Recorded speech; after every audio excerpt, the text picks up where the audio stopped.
দিচ্ছে Adam feast যে আমাকে বাক্য তৈরি করতে বলছে অ্যাট এনি কস্ট, যে কোনোভাবে বা যেভাবেই হোক, যেমন at any cost I shall help you, যেভাবে হোক আমি তোমাকে সাহায্য করবো।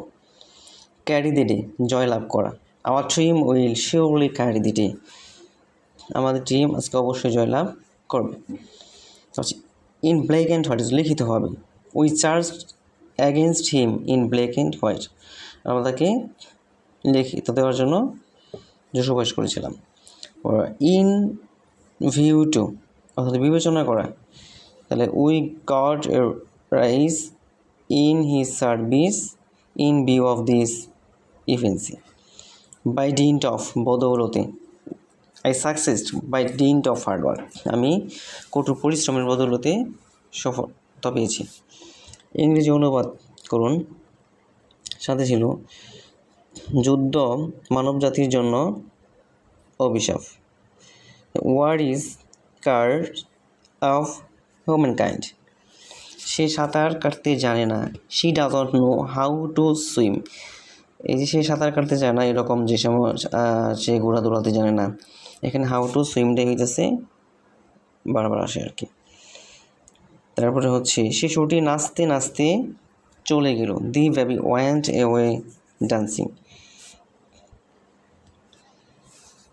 উপদেশ অপেক্ষা দৃষ্টান্ত ভালো। Example is better than present. 10টা বাজতে 6 মিনিট বাকি আছে। It is 6 minute to 10। আর ছিল changing the voice following sentence in indirect and bracket. এটা বয়েজ চেঞ্জ ছিল যে I want him to write the letter, তাহলে এখানে সাবজেক্ট এটা প্যাসিভ করা আছে, প্যাসিভ চাইছে যে I want the letter to be written by him.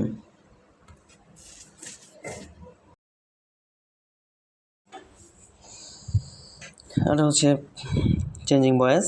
I want him to write the letter, I want the letter to be written by him. Passive.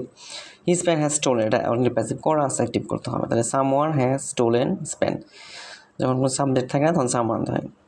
We made him captain, তাহলে he was made captain by us, অথবা এরকম হইতে পারে যে captain দেওয়া যায়, captain was made him by us. Who will help me, by whom will I be helped. ছিল change the following sentence from direct to indirect speech narration. Rajiv said, I am leaving Dhaka this morning.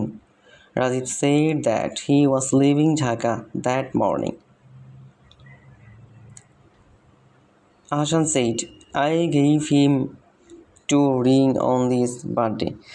তাহলে যেটা past কথা তাহলে change হবে, যেমন হচ্ছে আসান said that, যেটা assertive বাক্য, তাই হচ্ছে শি, এটা আছে পাস্ট ইনডিফিনিট, এটা পাস্ট পারফেক্ট হবে। She had given him the ring on his birthday.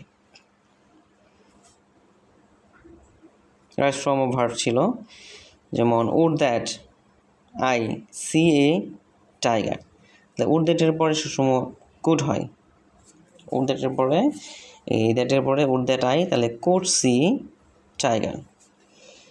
I went to library with a view to, উদ্দেশ্য, তাহলে উইথ এ ভিউ টু থাকলে বারবার সাথে আইএনজি যোগ হয়, তাহলে making note there. One of the boys, one of দি থাকলে এদের ভার্বটা সিঙ্গুলার হয়, কিন্তু সাবজেক্টটা পড়ার হয়, যেমন বয়েস আছে এটা পড়ার হবে, আনসার হতে গেলে ওয়াস। তারপর হচ্ছে the class started after the well, তো যেহেতু আফটার আছে এখানে ফার্স্ট ইনডিফিনিট, এটুকু ফার্স্ট ইনডিফিনিট, আর পরেরটুকু হবে তাহলে পাস্ট পারফেক্ট। তো দে ওয়েল হ্যাড র্যাং। ওটা হচ্ছে fill in the gaps. She is continuous singing a song. I am sorry to disturb you. প্রিপোজিশনে বসে অন্যান্য শব্দ বসতে পারে। She has been living in Dhaka